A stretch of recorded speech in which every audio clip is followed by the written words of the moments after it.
So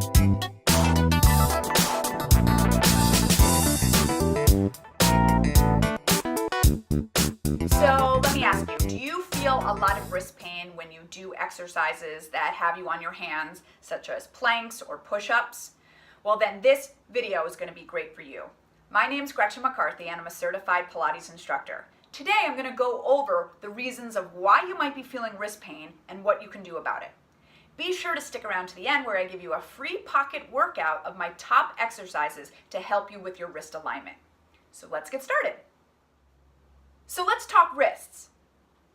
When you are in full wrist extension, so that's when your wrist is sort of in a 90-degree angle and your body weight is on top of it, this is not really a very functional movement, right? How often are we in that position? So that means there's probably a lot of tightness, a lot of inflexibility, so you want to work on flexibility, you want to work on strength. You're also in a position where your body weight is compressing, so the nerves of that joint can be compressed, which can cause a lot of pain.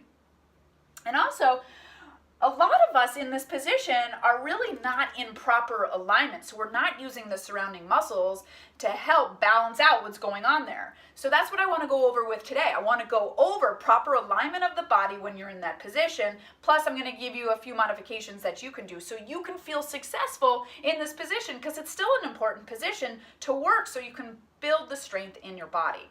It's really important to be able to hold up our body weight. All right, so let's go over alignment first.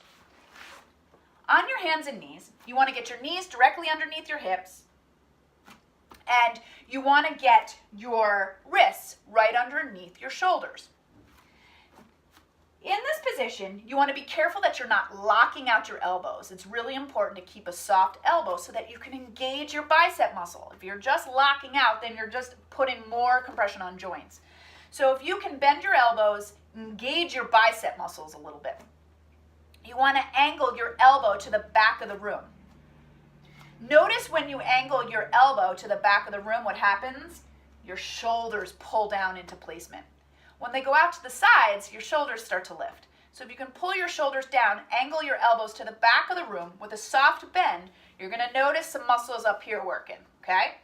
I also want to get your fingertips as wide as possible because you want to create a really wide base of support.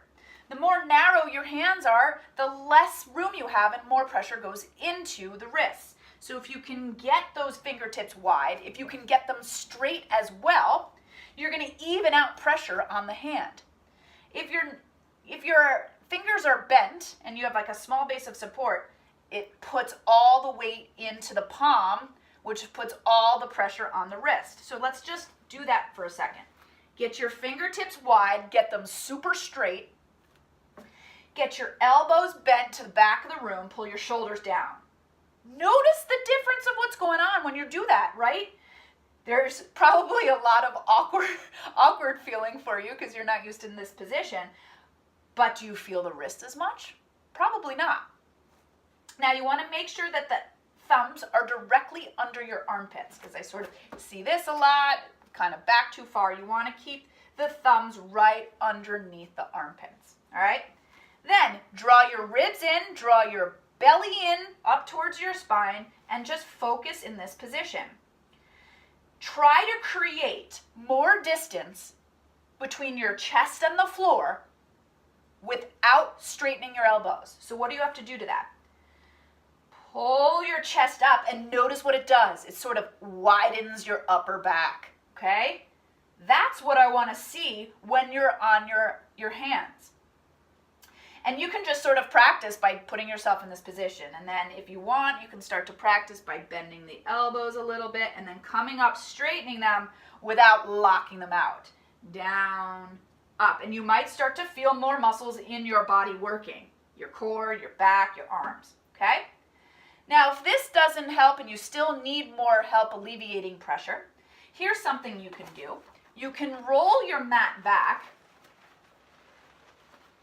And notice I have a cushy mat under here as well, so I'm double matted. That also helps. It's not so hard on the floor. But if you put your palms then on the part that's rolled up, if you notice what happened, the angle of my wrist completely changed, right? It's now not in complete extension, it's just a little bit.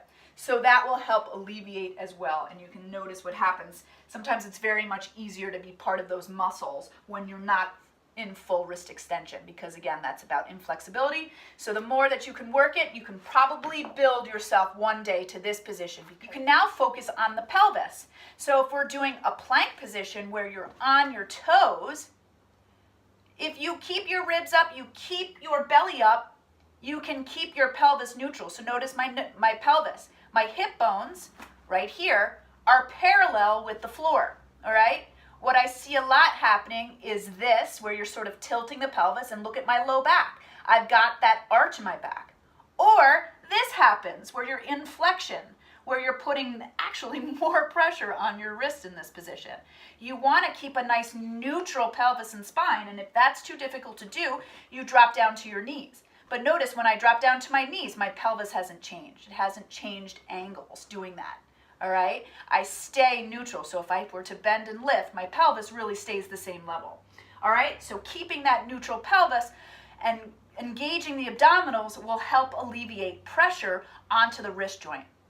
So it's a lot about posture. So much of it is about posture. So you really want to make sure that when you're on your wrist, that you're really focusing on shoulder stability.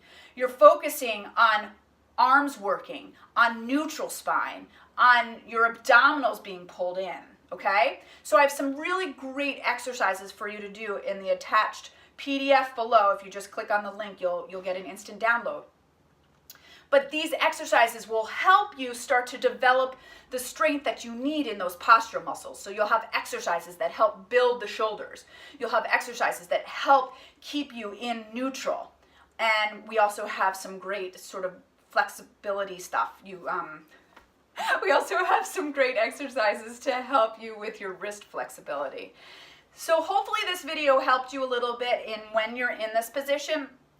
It really is a great position to be in, to be able to build your core strength against gravity. So let's get those wrists flexible. Let's strengthen them a little bit and ease your way into it. Don't just push yourself into a push-up or a plank and force yourself into it when all you're feeling is your wrist, because you're not going to then develop the important postural muscles that you need to develop in order to do that exercise.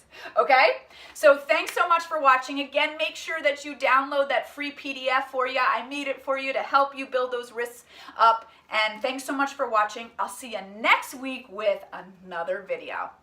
Take care. Have a great week.